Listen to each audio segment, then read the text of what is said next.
Hey guys, this is Scott with Heritage Farms, Texas. Alright, little follow-up. We've made it to Telephone 2 specifically. The new 40 acres that we picked up. And you can see, man, things are looking a lot better. So hopefully the plan before the weekend weather gets here is we're going to load up this scrap metal. See, we got a little pile of junk here. I've already put an old worn out culvert on the trailer. We got another little pile over there and another one over here. But we're going to load this stuff up. We're going to take it over to Paris, Texas tomorrow. More importantly, we're just getting it out of here. This stuff has got to go. G-O go. Alright guys, hey, more info to follow. Stay in touch, but hey, we're going to try to get this stuff out of here. Thanks. Hey guys, this is Scott with Heritage Farms, Texas. Well, it's Friday afternoon. We're calling it quits for the day. You can see we have another load of scrap metal that we're basically taking over to Paris tomorrow. This will be our 5th load, I believe, from that 40 acres. It's amazing that there was that much stuff out there. Anyway, in the morning, we're getting up, heading out as soon as the sun comes up, heading to Paris. We'll take you along for the ride. Hey guys, this is Scott with Heritage Farms, Texas. Well, it's Saturday morning. It's about 7:50 in the morning. Today I'm very fortunate because I got my beautiful wife, CEO, president of Heritage Farms, riding shotgun with me today. Actually, I think this is like a review. I think she just wants to make sure I'm working. But anyway, it's 7:50 in the morning. She's not happy because it's early, it's cold, and I drug her out of bed to go to the scrap metal yard. That's right guys, you talk about a power date, we're going to the scrap metal yard. I feel like Sanford & Son. This is like our 5th trip, or 4th or 5th trip, where we've been cleaning up that 40 acres of land, and we are carrying, I don't know if you can look in the rear view mirror here, but a load of scrap metal. Hey, we also have the company dog Coco, riding shotgun. Coco! She's riding with us today, so it's we're off and cruising. So anyway, we'll give you an update as we get over here. The goal, I'm hoping I'm going to get somewhere in the neighborhood of $75. That's right, big money, 75 bucks. It might pay for the gas over here. We'll see. But more importantly, this should be like the last load of scrap metal for a while. I just can't believe there's been literally 5 trailer loads of scrap metal around this place. But hey, we're making progress. We'll keep you updated. As you can see, looking around, it is not a very pretty day. It's overcast. It's supposed to get up to maybe 45 degrees, misting, and we'll see. And the weather forecast only gets worse the rest of the weekend. It's like chance of snow maybe going into tomorrow. Hey, anyway, we'll give you more information and more updates as we progress through the day. Thanks. That's the scrapyard. And it's super muddy. Look at all the crap. Valuable scrap, excuse me. All crap.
Do I have any gloves like down behind there? And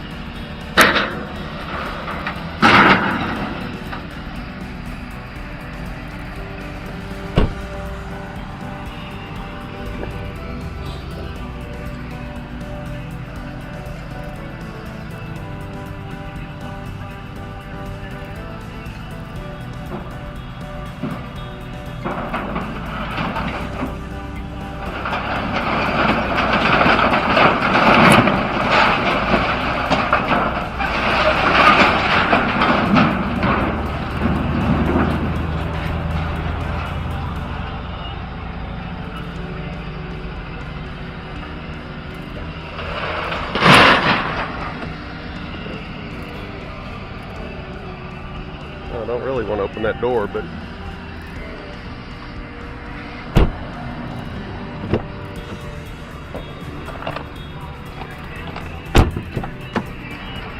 it was a garage.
Guys, we just finished, went inside, settled up here at Paris Iron and Metal, and I called it pretty close. I said I thought we had $75 on there, and look at there, man. Ended up with $79.60. Hey, we're making money hand over fist, so awesome deal. So anyway, there you go, guys. So we got rid of a bunch of scrap metal, and we got $79.60. Now I'm going to go put 40 of that in the gas tank. Hey, more info to come. Hey, if you like what you see, hit the subscribe button. Follow us on Instagram, Facebook, heritagefarmstexas.com.